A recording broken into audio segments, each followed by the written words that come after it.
Join ForumIAS Academy, trusted by hundreds of toppers, including IAS Rank 1 Shruti Sharma.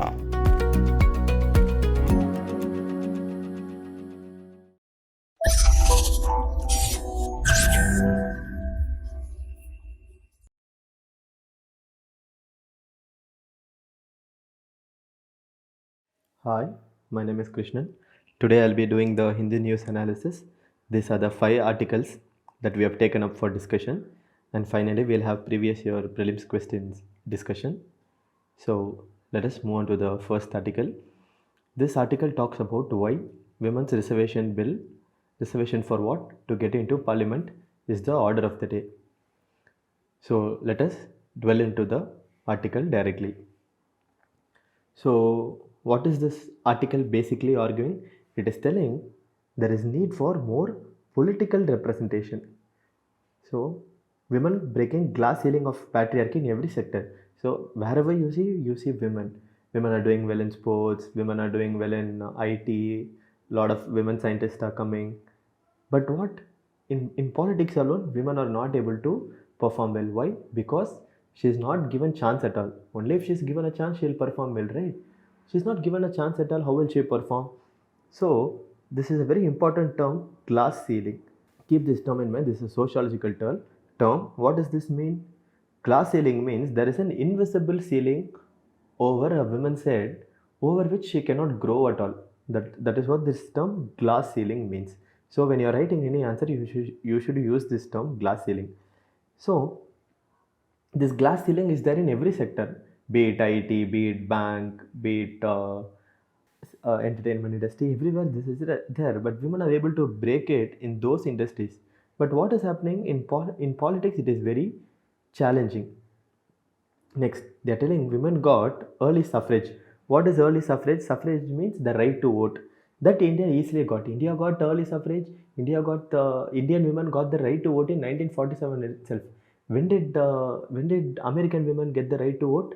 They got the right to vote in the late 1960s. But what happened in India? Women got the right to vote in 1947 itself. But what do we still see is, we still see there are barriers to political participation. Voting rights was given, but barrier to political participation is still there because there is no right to political participation. That political participation is very less. What is happening? They do not have the right to governing themselves, governing their country. That is becoming very difficult. And see, this is a very worrying trend. Even after 75 years of independence, only 14% women are there in the parliament. This is very, very low. Even in sub-Saharan African countries, this level is high. In India, only 14% women are there in the parliament. So the author is telling we need to change this situation. She's telling there is systematic exclusion of women from politics. She's telling, see, women played a significant role in independence struggle. You all know, right? Sarojini Naidu, Rajkumari, Amrit Kaur. So many people played significant role in independence struggle.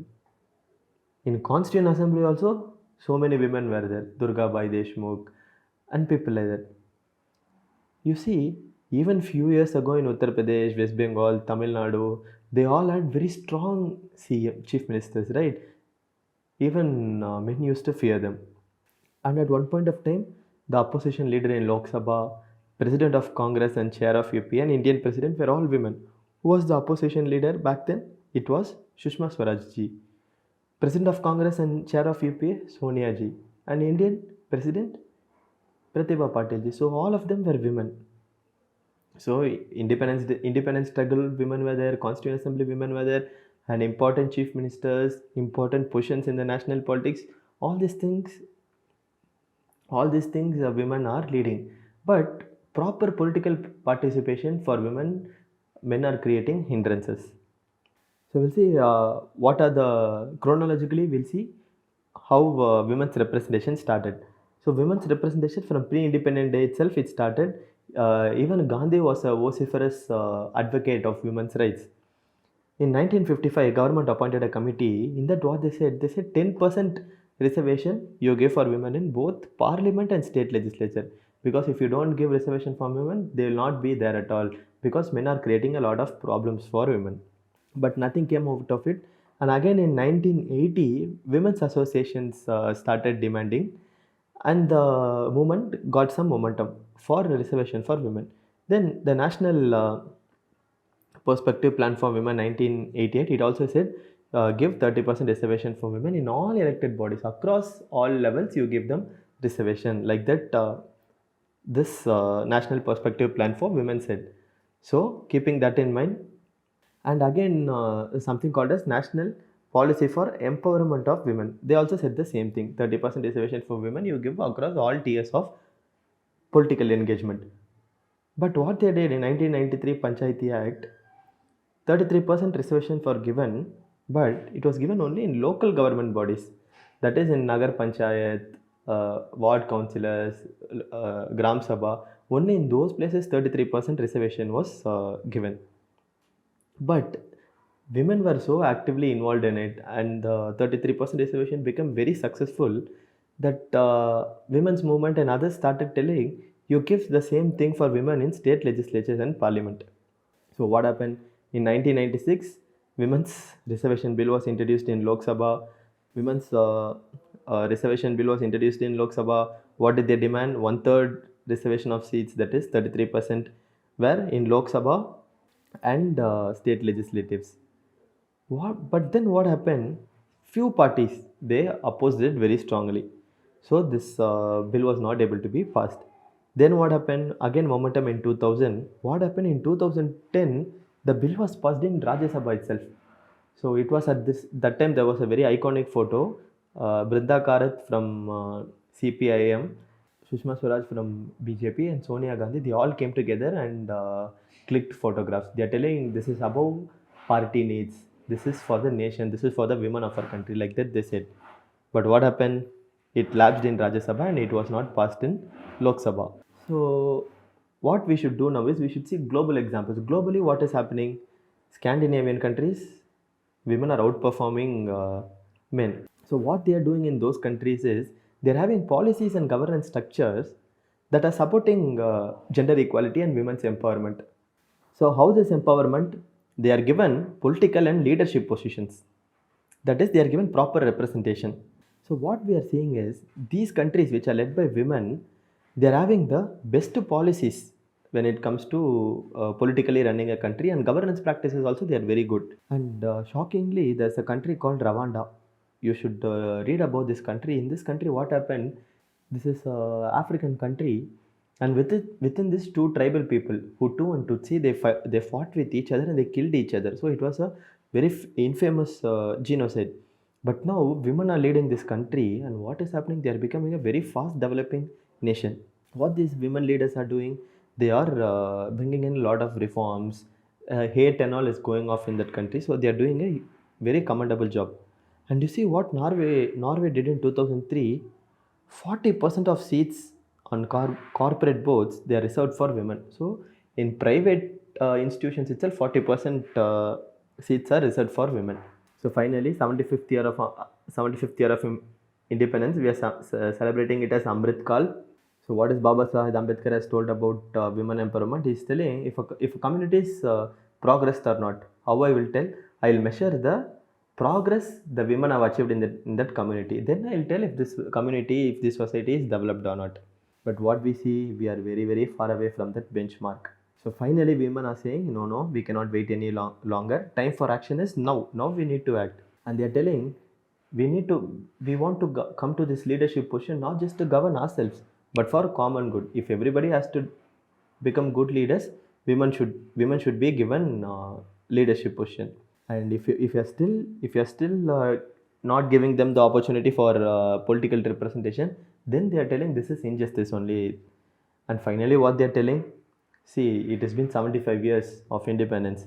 Still, men are leaders. Still, they are not able to give basic health care, education, infrastructure facilities. Still, men have not been able to give all those things. So, what you men do is you give all those things to women. We'll see how to run. We'll show you how to run the country. We'll show you how to give basic health care and education. All these things we know how to give. Like that, women are telling. So finally what they are telling, we need more political representation. For that, the first step is 33% reservation. Like that, this article is arguing. Now, let us move on to the next article. In this article, the authors are talking about how IPL can play a role in climate change and climate mitigation. So, as we all know, this is the IPL season. IPL fever has gripped the country. So, we all know IPL is not just a sporting event, it has now become a cultural event. You all know, right? Close to 20 crore people watch it. So it's not just a sporting event, it has become a cultural event which has captured the hearts of millions of fans across the country, not just across the country, across the world. And it has contributed significantly into the Indian economy. How has it contributed? It has generated employment, sports, tourism, infrastructure development, all these things it is doing. But significant environmental impact also it is causing. So when we are talking about sports, why is it necessary to talk about environmental impact? Because the Indian government has promised to world countries that by before 2070, we will reach net zero emissions. That is, our carbon emissions will be net zero. So to achieve this, we'll have to focus on all sectors, including sports, cricket, everything. And not just net zero emissions before 2070. What else we have promised? We are going to reduce emission intensity of GDP by 45% by 2030. So to do all this, we should focus on cricket, IPL, everything. And what has happened globally, there is people are beginning to realize that sports is also having an impact on climate change. So what people are doing? So International Olympic Committee, it has a mandatory rule which says any city that wants to host the Olympics, it should have mandatory commitment to climate action. Same thing with Formula 1 race. In Formula 1, what rule is there? From 2026, 100% sustainable fuel. That is, they are not supposed to use crude oil and all those things. So, with this in mind, we'll see what is the climate impact IPL is causing. So, for one match, what is happening? What is the amount of carbon emission? It starts from 10,000 ton of carbon dioxide equivalent to 14,000 ton of carbon dioxide equivalent. So if this is there for one match, what will happen for an entire season? It is 7,50,000 to 9 lakh tons of carbon dioxide equivalent. So to bring this in perspective, to contextualize it, how do you absorb all these emissions? To absorb all these emissions, you will need a tropical forest to the size of Singapore, and that too for one season this impact. For that you should have a tropical size to the size of Singapore, and it should keep absorbing these emissions for an entire year. So that much amount of emissions are here. So what has happened? In 2018 itself, Board of Control for Cricket in India, that is BCCI, and United Nations Environment Program, they implemented something called as Zero Waste or Green Protocol. In this, what will happen? This was done to reduce wastage from cricket stadiums. So on one side, this is going on. On the next side, if we break up, if we go granular on what is the type of emissions that are happening in IPL matches, we'll get more details. Firstly, we should know that stadiums and facilities are not the biggest contributor to emissions. They only account for 5% of emissions. So what are stadiums? They are having these lights, music and all those things. They are not big contributors to emissions. They are just 5%. But what is contributing? Digital viewership. That is, people are watching the match, no, and the process that is going behind it, there we are having a lot of problem. So 3/4 of emission, that is close to 75% of emissions are coming from there only. And next we have data centers, that is the match, whatever feed that the telecaster sends to the satellite, that will go to the data center. No, the data center only is the second most significant contributor to emissions. Next, spectators are traveling. Let's say there's a match in Bangalore. People from other South Indian cities also go and watch there. No, so spectator traveler, luxury accommodation for the players. They all stay in 5-star, 6-star hotels. And backup generators. So for backup generators, you use diesel, petrol. So all these things play a role. But if you take IPL alone, for a lot of things we are not having accurate data. So what is happening? We are not able to plan and execute policies because If you want to plan and execute policies, you need accurate data, right? That is not there with respect to IPL. So what these authors are telling, to adopt climate technology and to leverage existing technological advancement, you should know what are the various types of emissions coming from various sources. Only if you get the data, you can set target, track the progress, and select cost-effective alternatives. So for that, you need proper data. For proper data, what you should do, they're telling IPL and BCCA should implement certain tools so that we are able to find what are the different types of emissions that are coming from different sources. So this is the thing with IPL and emission. But next we'll see what can be done to reduce all these emissions. So first thing they are telling you, replace LCD screens with energy efficient LED displays. So mostly LED display TVs are also their prices are coming down. A lot of people are buying it. So what they are telling you, completely replace LCD TVs with energy efficient LED displays. If you do this itself, 35 to 40% of the carbon emission will go down. Then with respect to overall emission, 20% of this will go down. And next what they are telling, data centers, data streaming infrastructure, all these places, you are still not using renewable energy. So you should change to renewable energy, that they are telling. If you do this, IPL's carbon emission will reduce by 10%. Next, a lot of audience come to see the match. These people should use public transport for coming to the match and leaving the match. This will reduce travel emission by 85%. Next, authors are telling you need to urgently focus on these things. Urgent transition is required to achieve net zero. Why urgent?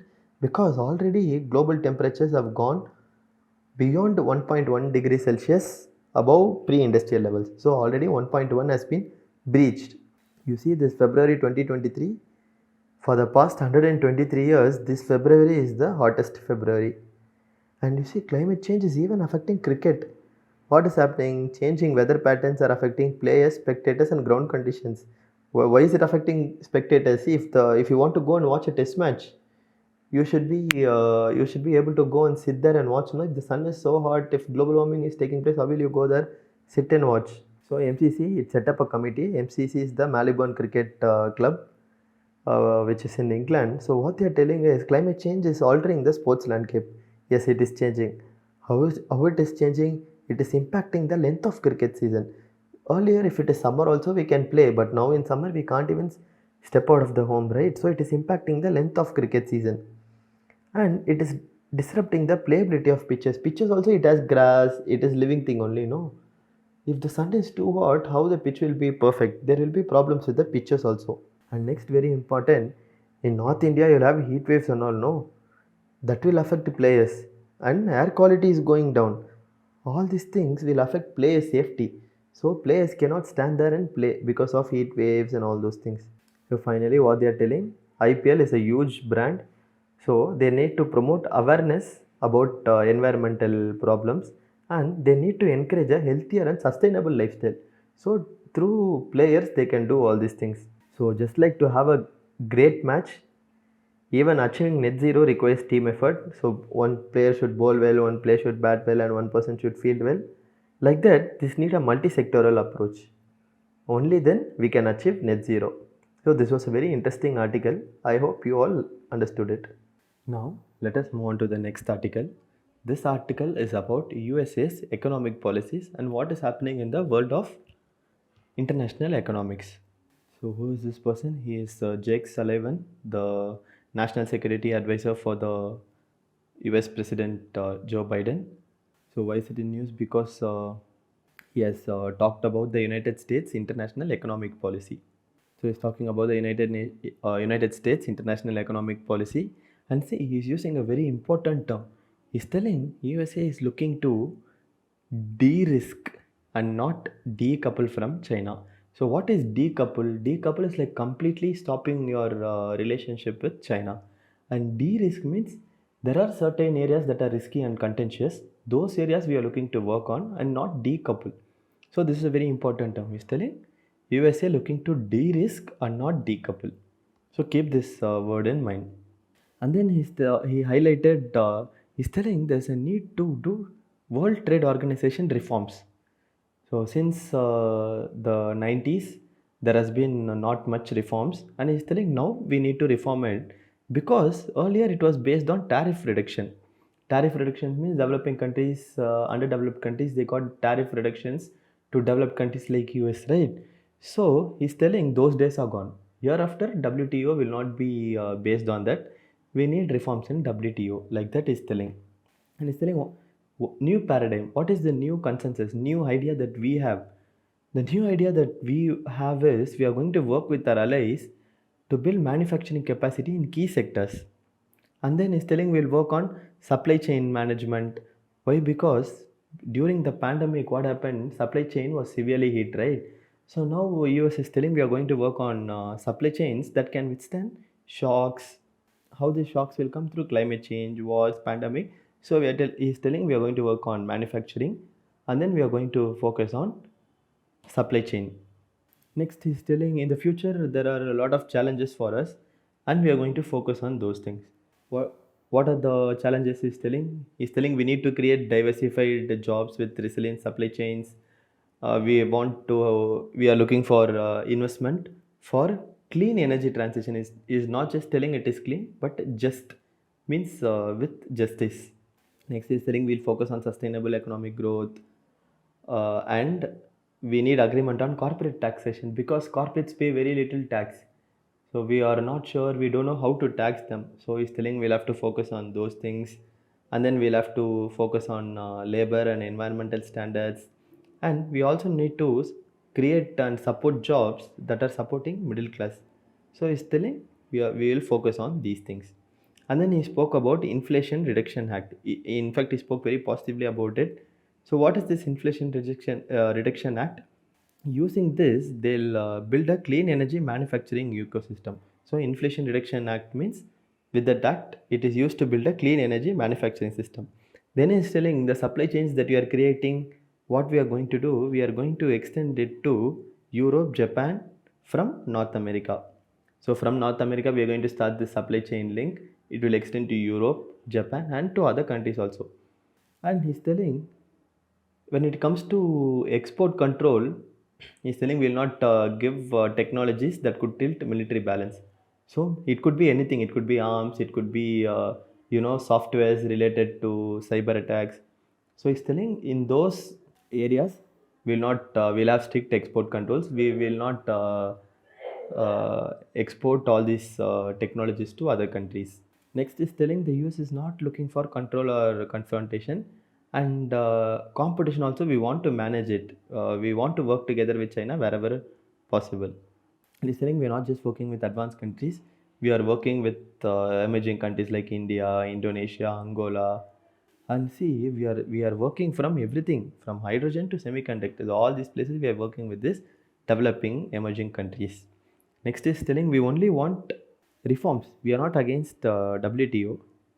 The tariff reduction that was started in 1990s, we want to change it. That only telling because the now the US policy, trade policy will be based on international economic policy, international economic currents. What are happening? We want to follow it. We don't want to be stuck in the 1990s itself, like that the NSA is telling.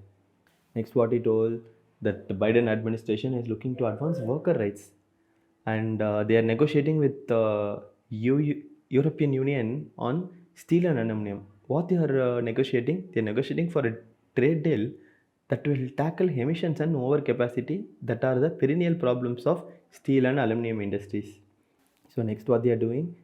European Union and USA are working on an agreement to impose tariffs on steel.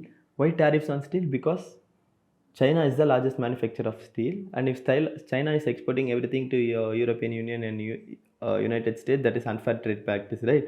So they are working on an agreement to impose tariffs on steel. Next, the NSA talked about multilateral development banks. So here he's telling the operating model of the multilateral development bank should change. He's telling they should reform in such a way that they address climate change, conflict between countries, and fragility of economy. All these things are happening in the economic scenario right now.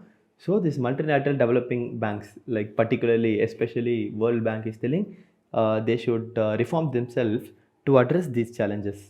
Then what he's telling He's telling we should focus on debt relief to vulnerable countries, also small Pacific island countries, small island countries, African countries. Because of pandemic, they became debt-ridden, and because of that, they have become very vulnerable. Already they are vulnerable. Now, because of debt, they have become more vulnerable. And is telling China is the world's largest official creditor. So China is only giving debt to a lot of countries, right? Asian countries, Southeast Asian countries, African countries. They are giving debt to credit to a lot of countries. This NSA is telling you are the world's largest official creditor, so you get up and play a constructive role and give offer debt relief for these distressed countries. Like that, he's telling. Now, let us move on to the next article. In this, we'll see what the government is trying to do with regard to tap water and water efficiency. So, what they are doing, they are going to bring something called as star rating system. So, already the star rating system you might have seen on electric appliances. This is already there on electric appliances. Now they are going to have this star rating system for water fixtures. So here we'll see how this will work. So the system would have 3 star, 4 star, 5 star for water fixtures based on their water efficiency, and it is coming under a program called Bharat Tap, and Indian Plumbing Association and all manufacturers have been roped in to do this. These manufacturers, they've been asked to adopt and promote these standards. Why? Because we need to bring efficient water fixtures. So this Bharat Tap, it is an effort under Amrut 2.0. So this is an initiative of Ministry of Housing and Urban Affairs. So for this water efficiency, what they are doing, so they are telling the star rating system and all will work only if the outlets are efficient. So sanitary fixtures, taps, all these things, they have to be efficient, right? They should not waste water. So why they are doing this is data has shown that on an average, 30% of water can be saved if you have proper sanitary fixtures and taps. But as usual, we do not have enough data to tell customers to assist them to make informed decisions.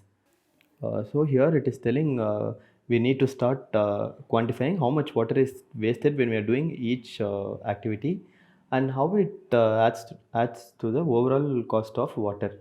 So if you have that data, we can focus on where and all we are wasting water, and how because of that how cost of water is increasing. All these things, for that we need data. Is telling we need to work on getting those data. So the plumbing association president says this technology is very very important to save water, and he is telling with this 10,000 crore liter of water in 1 year can be saved. So this is a huge, right? So and then he's telling this is also a very good way to empower consumers, and this will help them make the right decisions while purchasing the sanitary equipment, because 3 star, 4 star, 5 star will be there. So based on their need, they'll buy their right sanitary fixtures. So for that, he's telling this grading starring method is very important, and this will also lead to water efficiency. Now next, we'll go to the Shanghai Cooperation Agreement Organization. Why is this in news? Because yesterday, SEO Defense Ministers meeting in New Delhi. So we have discussed about this 2 days back also, but anyways, we'll discuss this again. So what did the defense minister said? So this is defense ministers meeting. They spoke about terrorism as well. So our defense minister said any kind of terrorist act or supporting also is a major crime against the entire humanity. So well and good, he said that, but that is the truth also. And then he's telling peace and prosperity cannot exist with this menace. One, see, either terrorism should be there or peace and prosperity should be there. Both cannot coexist. So for this, then the Chinese defense minister spoke. What he said: "See, India, China, they are not enemies. We have more common interests than differences. Difference very small only, but common interest only very high." Like that, the Chinese have told. So what did the defense ministers come to a conclusion? They are telling we need long-term view, uh, and then India and China, they are telling this we should see India and China from long-term view. Border issues are there that we should solve through bilateral relations. Next is telling this transition of the border situation. It can we can do it through normalized management. Then the defense minister said, if a nation is sheltering terrorists, then it is not only posing a threat to other nations but for itself. So, which country they are talking about? They are talking about Pakistan. So they are sheltering terrorists, right? But in the end, what happened? The terrorists are eating Pakistan itself. And then he talked about radicalization of youth. That is a religious radicalization. So a lot of youths are joining ISIS and other religious outfits. So that is a cause of concern. Next, what he's talking about is talking about this radicalization of youth is a major obstacle socioeconomic progress. So if a country should develop, the youngsters should be well read and they should go to work, right? If they becoming radicalized, they'll become terrorists only.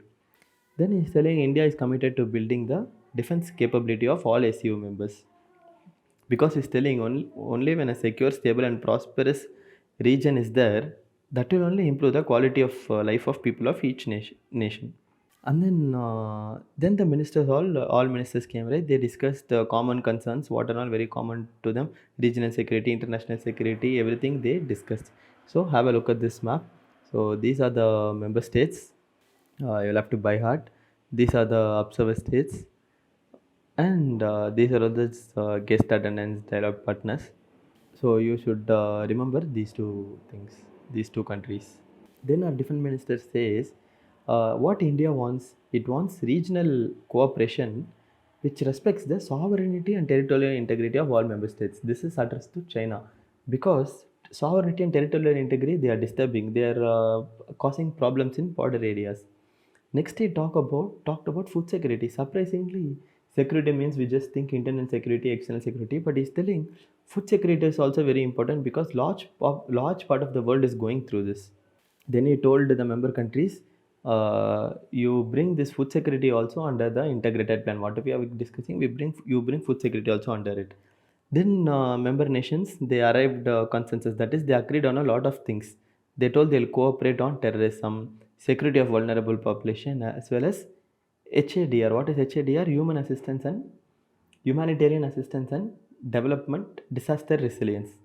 HADR means humanitarian assistance and disaster resilience. So whenever a country is going through disasters or terrorist attack, these other SEO countries will help them.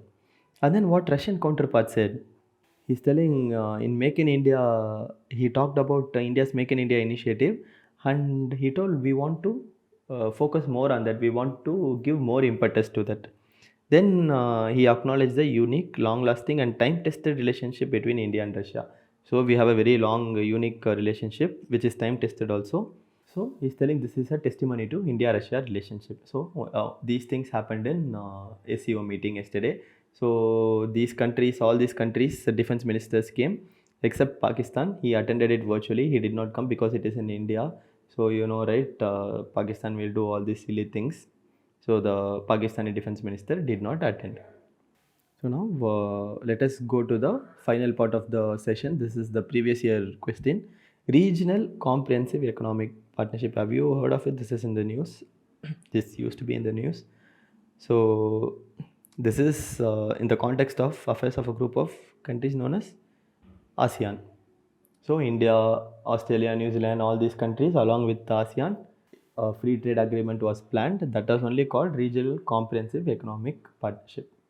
Then International Thermonuclear Experimental Reactor. What is it? International Thermonuclear Experimental Reactor. What is this experiment is about? It is about building fusion reactors for power generation. So right now we have only fission reactors. This ITR is focusing on fusion reactors. That is lot of atoms combining together and forming a huge mass. That is fusion. Right now we have fission. A huge atom will break and form crores and crores of small atoms. That is fission. And now this ITR is focusing on fusion. Next, International Solar Alliance. I hope you all know about International Solar Alliance. It was launched at the United Nations Forum for Climate Change Conference in 2015. Yes, in the Paris conference only it was launched. The alliance includes all member countries of the United Nations. No, this is wrong. It includes only countries that lie in the tropical region, because Solar Alliance, right? Only tropical countries can generate electricity from solar power. So the answer is one only. Next, economic history of medieval India. What does the term aragata mean? Aragata mean it is the water will used in the irrigation of land. So when you're reading ancient India, medieval India, whenever you come across terms like this, you immediately note down, because in UPSC, civil service, CAPF, for all these exams, they'll ask terms like this. So I hope you like this presentation. You can follow us on YouTube, Instagram, Telegram, and Facebook. If you like this presentation, you can comment, subscribe, and share it among your friends. Thanks for tuning in. I'll see you again.